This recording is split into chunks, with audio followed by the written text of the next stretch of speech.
Over and over again, we hear the media stating how many people have tested positive for COVID-19.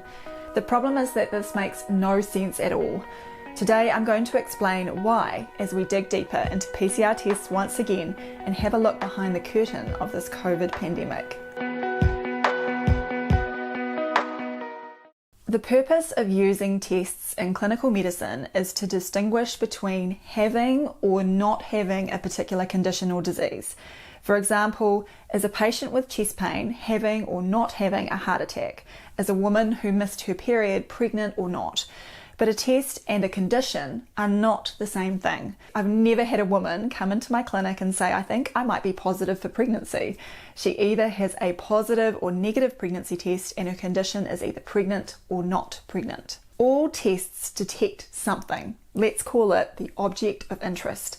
And most go further and determine how much. For example, we may check the blood concentrations of glucose and cholesterol. These are direct tests, meaning the object of interest is the test, but there are many indirect tests where what is being measured is a reliable surrogate for the object of interest.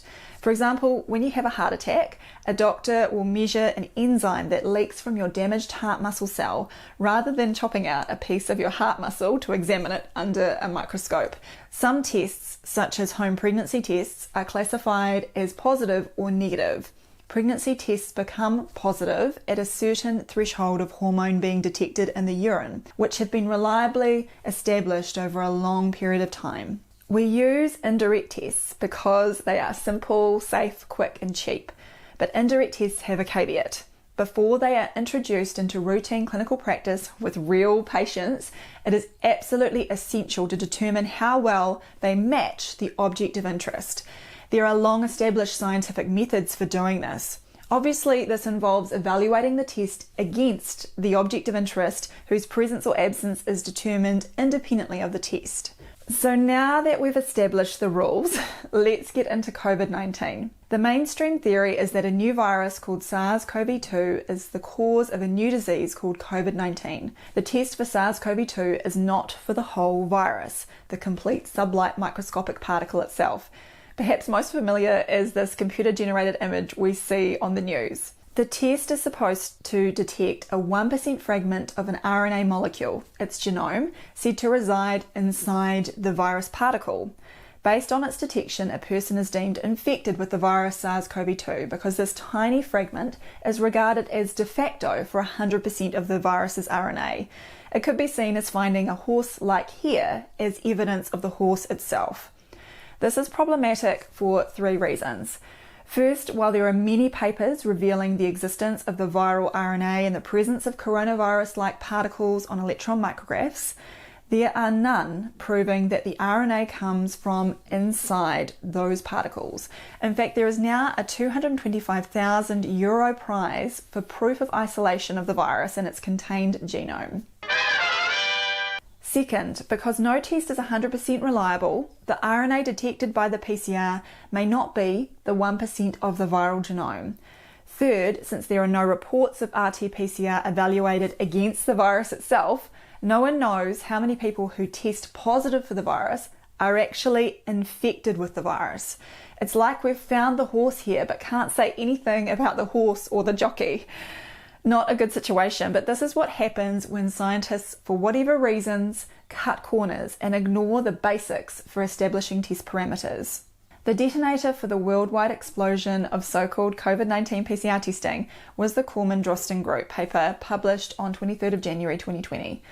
Incredibly, the paper was accepted for publication within 24 hours of submission, and several authors failed to declare their financial conflicts of interest with a commercial PCR test lab. Also, somewhat unusually, version 1.0 of the paper protocol appeared on the WHO website 9 days before the paper was even accepted for publication. But the Corman-Drosten paper was just a lab study, meaning it didn't establish the validity of using the test in the real world. No evidence was provided about how a positive test related to the condition of COVID-19. As I've discussed in previous videos, this wasn't the only problem with this paper, and on the 26th of November 2020, a consortium of health professionals and scientists sent a retraction request letter to Eurosurveillance outlining their multiple concerns.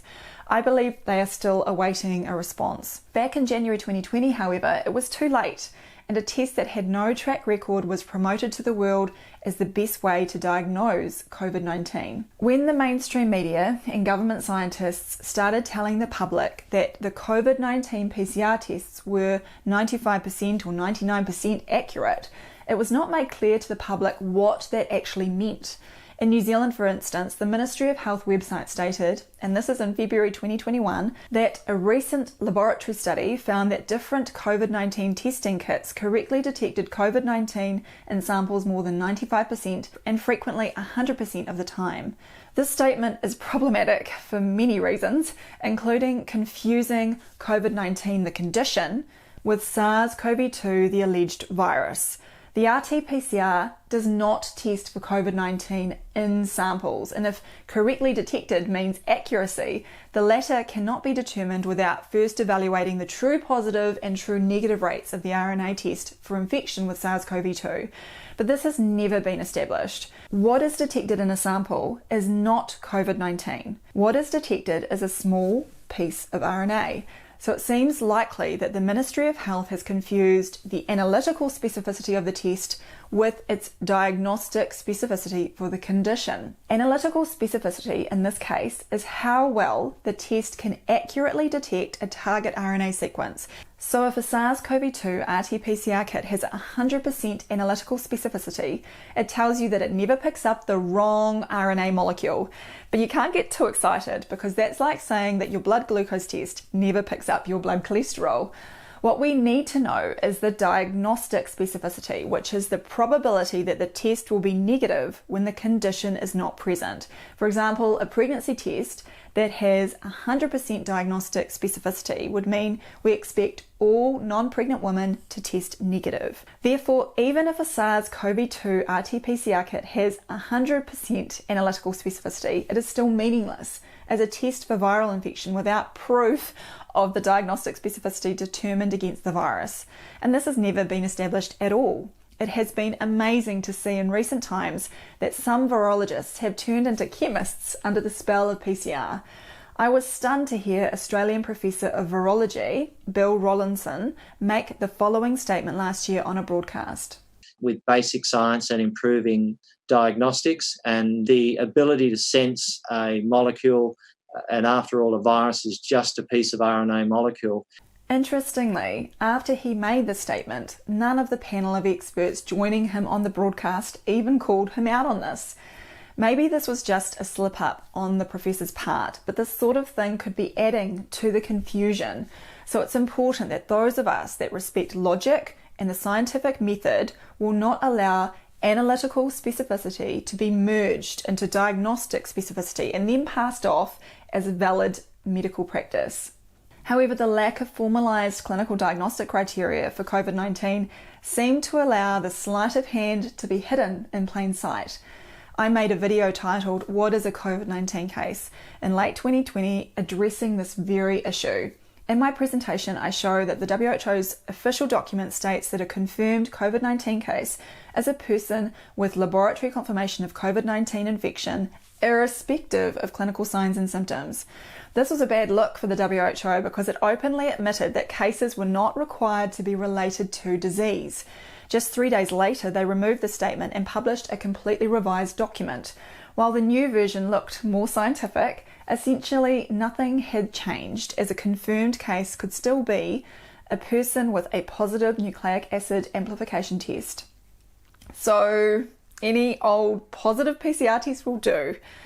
To add to the smokescreen, the WHO website released another PCR update on the 20th of January 2021, stating, "The assays are indicated as an aid for diagnosis." Yes, what you see. Iceberg, right ahead! Thank you.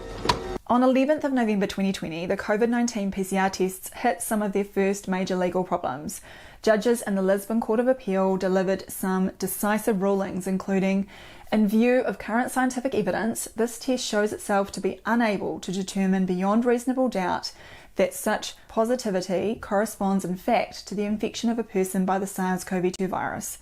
That I can certainly agree with. They also said the test reliability depends on the number of cycles used, which is being far too generous because no diagnostic specificity was ever established, so cycle thresholds are meaningless in this regard as well. Don't get me wrong, I'm not saying that reducing cycle threshold requirements for a positive case wouldn't be a good start. It's likely that a cycle threshold of, say, 25, down from the 40 cycles typically being used, would result in such a dramatic decrease in cases that panicked policymakers would be forced to concede that they've been swept up in a PCR pandemic. With regards to even 36 or 37 cycles being classified as positive for COVID-19, PCR expert Professor Stephen Buston stated back in April 2020, it's absolute nonsense. It makes no sense whatsoever. From his point of view, once you get above a cycle of about 35, that would be roughly equivalent to a single copy of target RNA. And with a single piece of RNA, it would be absurd to conclude that a person is infected. I really encourage you to listen to Professor Buston explaining the limits of PCR, and I've linked his interview with the late David Crowe below. The inventor of the PCR, Kary Mullis, had even less faith in its application for detecting infections. PCR is separate from that. It's just a process that's used to make a whole lot of something out of something. That's what it is. But it's not, it doesn't tell you that you're sick, and it doesn't tell you that the thing you ended up with really was going to hurt you or anything like that. I wish I could tell you that many of the policymakers are following the science, but I get the feeling the situation is going to go on for a bit longer. Keep the conversation going in the comments and let me know if there are other aspects about PCR or diagnostics you would like me to cover next. To help sustain my channel in this time of censorship, please support my work on Subscribestar. Link is in the description.